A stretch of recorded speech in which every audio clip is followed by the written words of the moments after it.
Selamat datang di Pura-Pura Audiobook. Sebelum Anda mendengarkan audiobook ini, kami menginformasikan bahwa channel ini adalah review atau mengulas sebagian isi buku menjadi audio dari berbagai penerbit buku di Indonesia. Untuk membaca keseluruhan buku, kami menyarankan membeli buku aslinya di toko kesayangan Anda, baik online maupun offline, dan lebih lagi langsung kepada penulisnya. Keberadaan channel ini dimaksudkan untuk membantu Anda mendapatkan pengetahuan dari buku-buku kesayangan Anda. Pura-Pura Audiobook membantu Anda membaca buku dengan audio.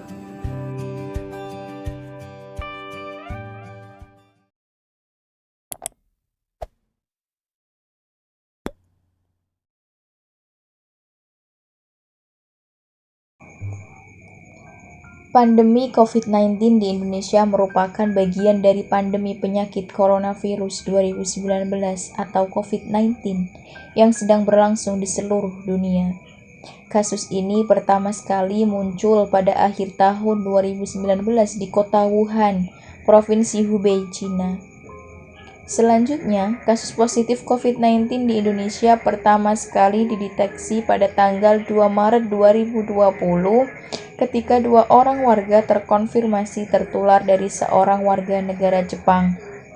Pada tanggal 9 April 2020, pandemi ini sudah menyebar ke seluruh provinsi di Indonesia, dengan DKI Jakarta, Jawa Barat, dan Jawa Tengah sebagai provinsi paling terpapar dari wabah ini.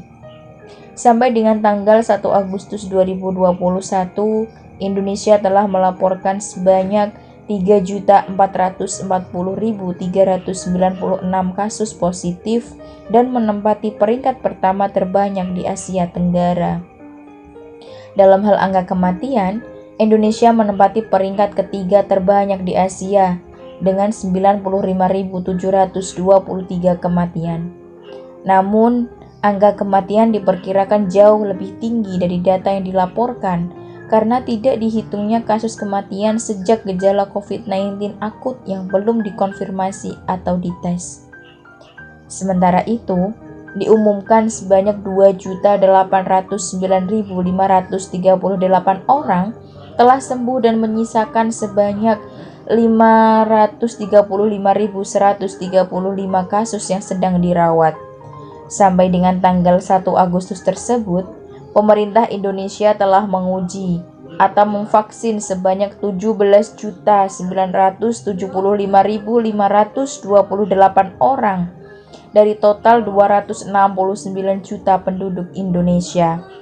Sebagai tanggapan terhadap pandemi, beberapa wilayah telah memberlakukan pembatasan sosial berskala besar atau PSBB pada tahun 2020. Kebijakan ini selanjutnya diganti dengan pemberlakuan pembatasan kegiatan masyarakat atau PPKM pada tahun 2021.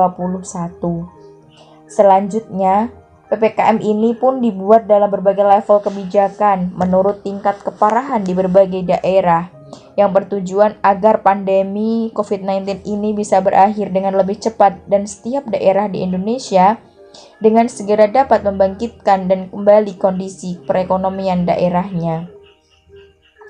Pandemi COVID-19 yang melanda Indonesia tidak hanya berdampak terhadap kesehatan dan korban jiwa, namun pada masa yang sama juga berdampak terhadap perekonomian.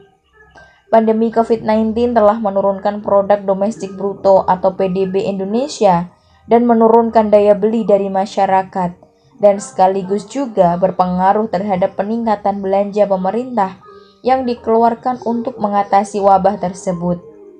Data dari Badan Pusat Statistik atau BPS menunjukkan bahwa pertumbuhan ekonomi pada tahun 2020 secara agregat mengalami kontraksi mencapai minus 2,19% dari kuartal 4 tahun 2020. Pertumbuhan ekonomi pada kuartal keempat tahun 2020 memang lebih baik daripada kuartal ketiga pada tahun yang sama. Berbagai cara telah ditempuh dalam menekan pertumbuhan negatif dari kegiatan ekonomi di Indonesia, namun belum dapat menaikkan pertumbuhan ekonomi Indonesia ke level positif.